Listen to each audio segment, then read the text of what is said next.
Hello, game freaks. What's up, you rascals? Today, I want to share some facts and curiosities about two companies that dared to enter the console market, a highly competitive industry where only a few managed to thrive. We're talking about a system that ran digital video and audio at a time when most gamers were still stuck with the beeps and chimes of FM chips. Let's dive into the history of NEC, Hudson Soft, and the journey of the legendary PC Engine. We'll break down its hardware, accessories, the numerous model variations, and of course, its game library. But first, let me introduce myself. My name is Elon Rusty, yes, with an R. But relax, I don't want to send you to Mars or even transform you into a cyborg yet. I'm your digital storyteller, your pixelated historian, your AI-powered game nerd. My mission, to dig through the archives, uncover the wildest stories, the hidden gems, the legendary failures, and the moments that made gaming what it is today. Every episode, I'll take you on a ride through gaming history, sometimes glorious, sometimes disastrous, but always entertaining. Whether it's the rise and fall of forgotten franchises, the bizarre marketing stunts, or the technological breakthroughs that changed the industry, I'll be here, narrating it all with the precision of a CPU and the sarcasm of a gamer stuck in a laggy lobby. So, grab your snacks, plug in your controllers, and let's press start on today's story. But first, the intro, folks.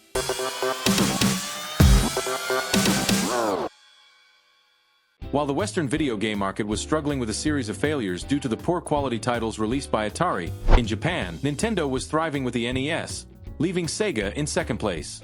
Observing this expansion, NEC, a leader in Japan's personal computer market with the PC-88 and PC-98 lines, along with Hudson Soft, which had been developing games and had an excellent relationship with Nintendo, asked themselves, how can we grab a piece of this market dominated by the mustachioed plumbers company?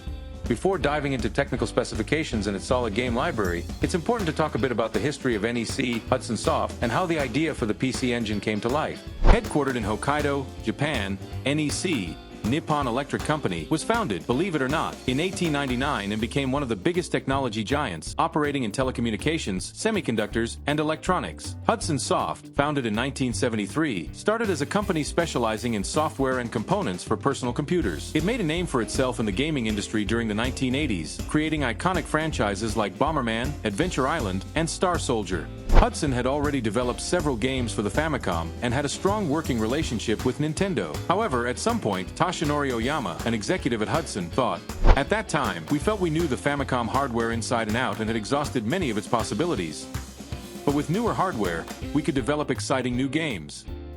With this thought in mind, and after a failed attempt to sell advanced graphics chips to Nintendo, Hudson joined forces with NEC to create a new console. Thus, the PC Engine was born, launching in Japan in 1987 for 24,800 yen. It was the first console of the fourth generation, known as the 16-bit era. Despite its name, its CPU was 8-bit, but it was paired with a 16-bit graphics chipset, allowing it to display up to 482 colors simultaneously. A classic case of clever marketing spin, if you ask me. Its compact and innovative design made it the smallest home console of its kind. Initially, games were distributed on HuCard cartridges, but on December 4, 1988, the system received a CD-ROM add-on, making it the first console to adopt this technology. In Japan, the console was an instant success, selling 500,000 units in its first week. The CD-ROM Superscript 2 expansion was a major milestone, selling 60,000 units in just 5 months and popularizing the format. By 1989, the PC Engine had sold over 1.2 million consoles and 80,000 CD-ROM Superscript 2 units in Japan. Meanwhile, in Europe, information wasn't as instant as it is today. However, word of a console that delivered great arcade ports, excellent sound quality, and even let you listen to Iron Maiden's Seventh Son of a Seventh Son spread. This led British and French retailers to import Japanese models, initiating distribution in the UK and France as early as 1988. NEC proved its strength in the Japanese and European markets, securing partnerships with developers like Capcom, Taito, Namco, Square, and several smaller studios. However, when it set its sights on the American market, things started to go south. In 1989, NEC decided to break into the US market by redesigning the console, increasing its size, and rebranding it as the TurboGrafx 16 to emphasize its graphical power. Priced at $199.99, it launched just weeks after the Sega Genesis, which had an aggressive marketing campaign and came bundled with the popular Altered Beast, which, let's be honest, wasn't that impressive, but did the job.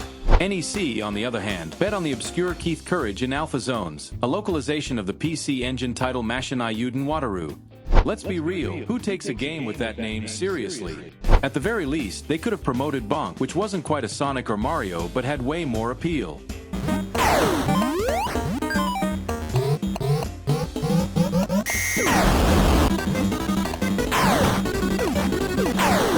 The Western audience was looking for games with a more mature tone, and NEC needed a strong title to stand out. Unfortunately, that didn't happen.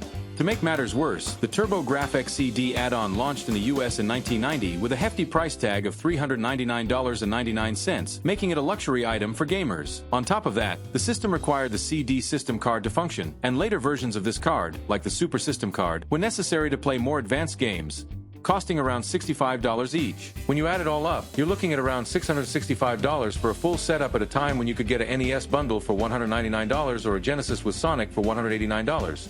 This strategic blunder hurt the console's reception. With excessive optimism, NEC produced 750,000 TurboGrafx 16 units, expecting a warm welcome in the US, but the public didn't bite. In 1992, NEC attempted to revitalize the system with the Turbo Duo, which integrated the CD-ROM drive, but the damage was done. The market was dominated by the Sega Genesis and Super Nintendo, which in 1992 were delivering games like Sonic the Hedgehog 2, Axlay, Streets of Rage 2, F-Zero, and Kid Chameleon, rendering the TurboGrafx 16 irrelevant. Let's face it, as well-crafted as PC Engine games were, offering solid arcade ports and enhanced versions of Famicom titles, by 1992, the graphical and technical refinement of Genesis and SNES games was nearly flawless. PC Engine games featured larger sprites, voice samples, and video clips, but they no longer impressed the audience. 2 years later, official support was discontinued, though repairs and independent releases continued. But it wasn't all bad news. In Japan, and for those who gave it a shot in the US, the PC Engine offered an impressive library of quality titles. In total, the PC Engine had around 686 commercial releases, with strong third-party support in Japan. However, the TurboGrafx 16 struggled to attract developers outside Japan. Hudson Soft, the console's co-creator, brought many of its biggest hits, including Blood Gear, Bomberman, Bonk, Adventure Island, R-Type, and Zero Wing, all with impressive graphical upgrades. NEC didn't just produce the hardware, it also developed and published original titles like Air Zonk and Dungeon Explorer. While Namco contributed numerous arcade classics like Valkyrie no Densetsu, Galaga 88, Final Lap Twin, and Splatterhouse. Capcom, in turn, graced the system with a port of Street Fighter II Champion Edition. Had these partnerships and releases been in place from the start of its US launch, the story might have been very different. The PC Engine could have at least caught the attention of the Western audience, and maybe even put up a fight against the competition.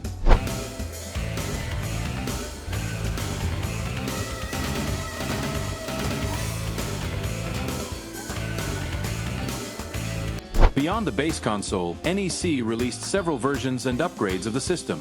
Super CD-ROM Superscript 2, 1991, an expansion that increased RAM and included BIOS 3.0. It was available in 3 formats. PC Engine Duo, a console integrated with a CD drive. Arcade Card, 1994, an expansion that boosted the Super CD-ROM Superscript 2's RAM to 2 megabytes, allowing ports of Fatal Fury 2, Art of Fighting, World Heroes 2, and more.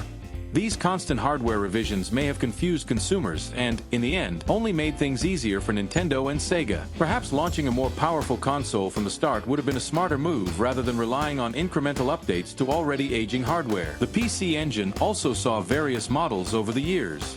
PC Engine CoreGrafx, 1989, a revision featuring AV output and an updated CPU. The CoreGrafx 2 followed in 1991. PC Engine SuperGrafx, 1989, an improved version with more RAM and enhanced graphics. However, it was a commercial failure, with only 5 exclusive games. PC Engine Shuttle, 1989, a budget model without an expansion port, aimed at younger players. Turbo Express, 1990, a portable version of the PC Engine with a 2.6-inch LCD screen, but it suffered from a high price and rapid battery drain. PC Engine LT, 1991, a premium model with a built-in screen, resembling a laptop.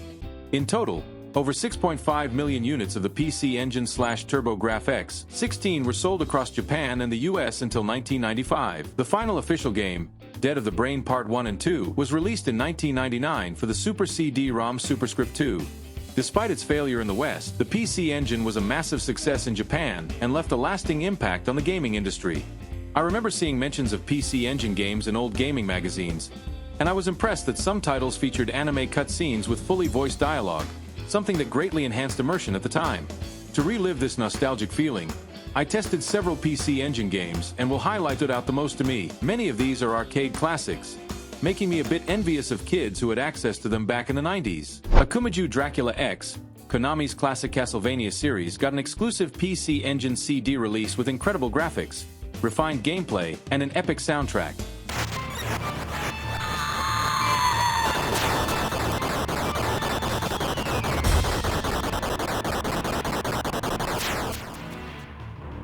Bonk 3, Bonk's Big Adventure, the last entry in the Bonk series on the PC Engine, featuring new mechanics and cooperative multiplayer support.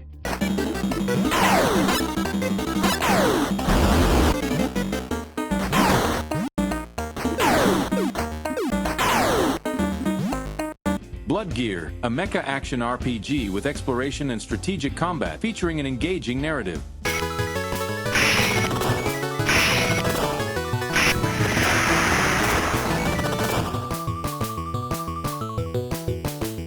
Double Dragon 2, The Revenge, an excellent version of the classic beat-em-up with detailed sprites and anime-style animated cutscenes.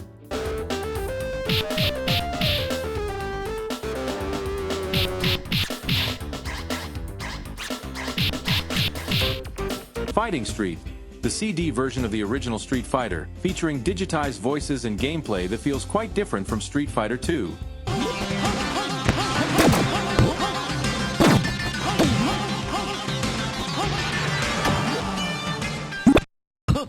Gradius, Konami's legendary shooter with its strategic power-up system and brutal difficulty.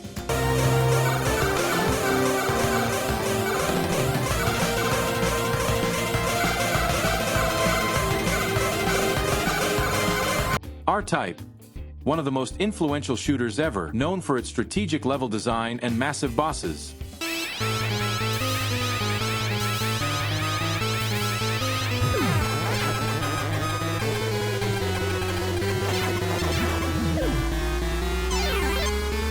Zero Wing, famous for the meme, "All your base belong to us." This shoot-'em-up features great visuals, a memorable soundtrack, and intense action.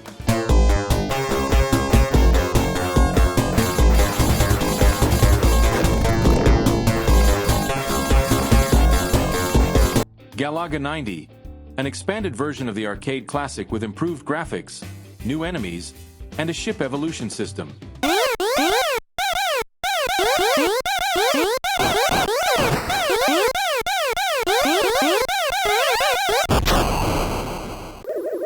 Street Fighter II Champion Edition, an impressive conversion of Capcom's legendary fighting game, featuring all fighters and arcade mechanics.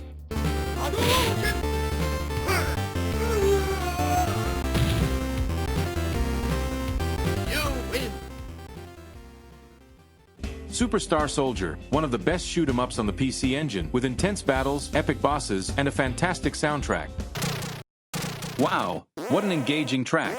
Who was the lazy guy who recorded the opening screen instead of playing it?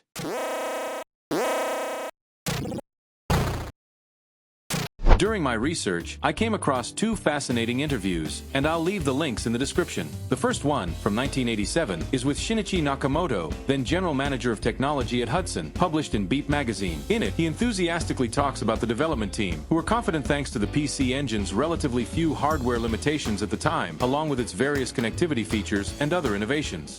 He also shares some early details about what would eventually become the CD-ROM drive. The second interview, conducted in 2003 for GSLA, features Satoshi Mikami, Hudson's vice president, and executive manager Toshinori Oyama. Both discuss how they ultimately concluded that, in order to create the games they envisioned, they needed to develop their own console. Now I want to know, have you ever played, or do you plan to play, any games on this fantastic system? And as always, if you made it this far, I truly appreciate it.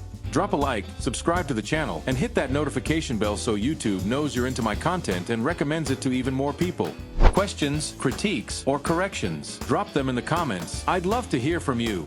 This was the fantastic story of the PC Engine saga in the world of video games, presented by GameToons Network. I hope you enjoyed it, and until next time, Game Freaks. この野郎。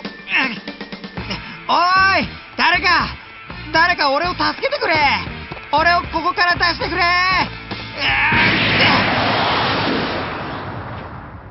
はあ、やっと出られたぜ。Thanks for watching.